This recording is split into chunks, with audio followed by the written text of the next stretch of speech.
আজ শীতের দুপুরে বানাচ্ছি নরম তুলতুলে দুধ পুলি পিঠা, যার স্বাদে লুকিয়ে আছে শৈশবের স্মৃতি আর দাদির হাতের ছোঁয়া। তাহলে চলুন রেসিপি শুরু করা যাক। স্বাদ বাড়ি রান্নাঘরে ভালোবাসার গন্ধ ভাসে, মায়ের হাতের সেই স্বাদে মনটা আবার ঘরে আসে। স্বাদ বাড়ি। এখানে আমি প্রথম পিঠার পুরটা বানিয়ে নিব।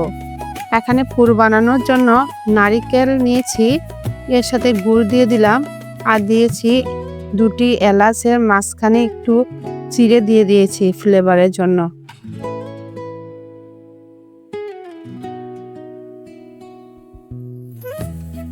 আর স্বাদ অনুযায়ী অল্প লবণ দিয়ে দিয়েছি। দিয়ে এখন এগুলা ভালো করে পিঠার ভিতরে যে পুরটা ওটা রেডি করে নিব।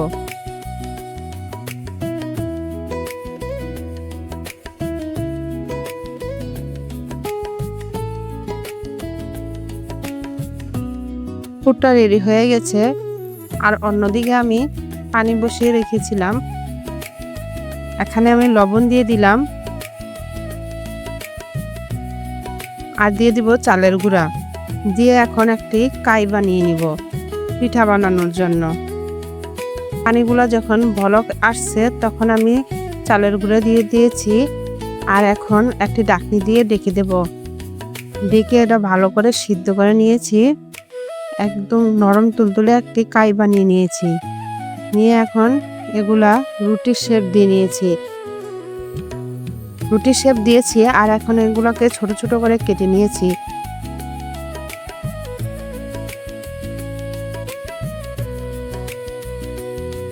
নিয়ে এখন নারকেলের পুর দিয়ে ভালো করে দুই মাথা আটকিয়ে দেব। হাত দিয়ে একটু চেপে চেপে আটকিয়ে দিতে হবে। দিয়ে এখানে আপনারা আপনাদের মনের মাধুরী লাগিয়ে যেভাবে ইচ্ছা সেভাবে নকশি করে নিতে পারেন। আমি যতটুকু পেরেছি অতটুকু নকশি করে নিয়েছি। আপনারা আরো সুন্দর করে নকশি করে নিতে পারেন।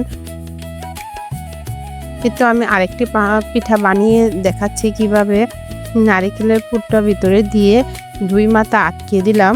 সুন্দর করে নকশি করানো হয়ে গেলে আমি পিঠা এভাবে সবগুলা বানিয়ে নিয়েছি। আর অন্যদিকে আমি দুধ আগের থেকে 2-3টা বলক এনে রেখেছিলাম। এখন পরিমাণ মতো লবণ আর একটি তেজপাতা আমি মাঝখান দিয়ে চিড়ে দিয়েছি আর 2টি এলাচ দিয়েছি। এটা দিয়েছি ফ্লেভারের জন্য। এগুলা যখন ভালো করে ফুটে গেছে তখন আমি পিঠাগুলা দিয়ে দিব। সবগুলা পিঠা একসাথে দিব না, একটি একটি করে আস্তে আস্তে দিব, যাতে একটা সাথে আরেকটা লেগে না যায়। একটা একটা করে পিঠা আমি দেওয়া হয়ে গেলে এখানে নাড়ানাড়ি করব না। পিঠাগুলো সিদ্ধ হয়ে গেলে তখন আলতো করে একটু নেড়ে দেব। এই তো পিঠাগুলো সবগুলাই আস্তে আস্তে আছে। আর এখানে আমি খেজুরের গুঁড়ো দিয়ে দিয়েছিলাম, ওটা আমি অফ ক্যামেরা দিয়েছি। এই যে সবগুলা পিঠাই কিন্তু আস্তে আস্তে আছে। এখন পরিবেশন করে দেখাচ্ছি।